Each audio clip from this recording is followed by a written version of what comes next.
to be yourself, because life's too short to be anybody else. Hello, I'm Dipanvita Datta, currently pursuing my MBA at the Indian Institute of Management, Shillong. My upbringing in the city of joy is also sensitive to history. There I did my schooling in the Matna for Girls, which has a rich legacy of over 100 years in churning out leaders of integrity and compassion.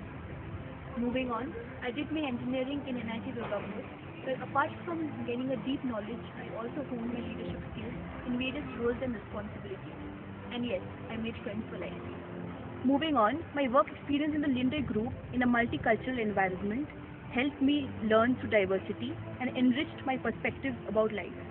I learned how to turn thoughts into action, overcome challenges, and lead teams to success. My passion includes music and painting, which I trained in to better myself. I constantly strive to be a perfectionist in whatever I do without compromising on humility and values. I would also like to be a successful change agent and a strategic thinker, leading transformational initiatives not only in industry but also in society by perseverance, innovation, prestige, and self-belief. And all of this brings me to Olympus 2030.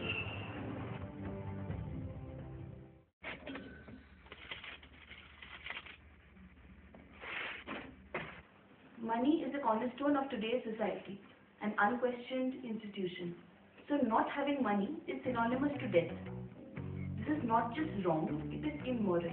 If we have a job, we love it. Great. But most of us work because we just have to pay our bills. And we've accepted this as a part of life. Value cannot be perceived in terms of money because there are certain things which do not have a price tag attached to it, but they value much more.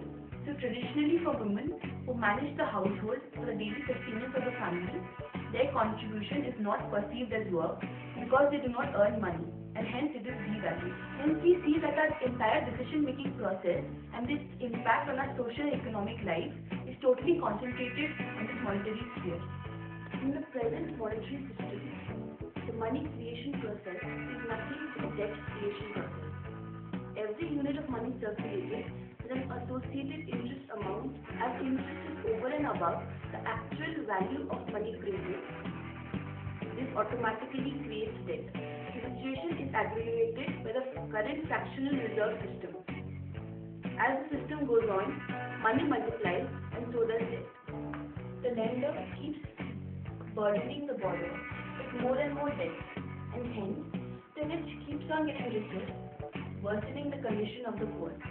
People thus focus on activities which expedite their profits at the expense of environment and social and cultural relationships, because these activities are perceived to be money loss. So the current problems of poverty, misery, hunger and employment keep on elevating in a monetary system.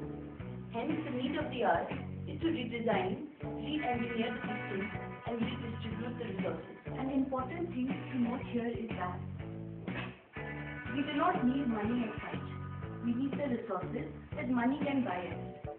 So money has no intrinsic value. It is just a transaction medium which by itself is useless. Hence, opposed to shallow goals of power and money, we should aim for a resource or an asset-based economy which utilizes existing resources without the need of any currency. This brings about social awareness, education and innovation. Thus, instead of a rate of return as in conventional finance, the transaction and investments are based on assets. So what we arrive upon is a profit sharing and a risk sharing environment rather than a risk transfer environment. This is similar to a community supported agriculture system. Alternatives are many. Profit sharing scheme is already prevalent in the Islamic banking system. Another system gaining ground is community currency system, in which members of the system create their own money which they use to locally trade goods and services. Hours-based community currencies employ a piece of paper such as note as a medium of exchange.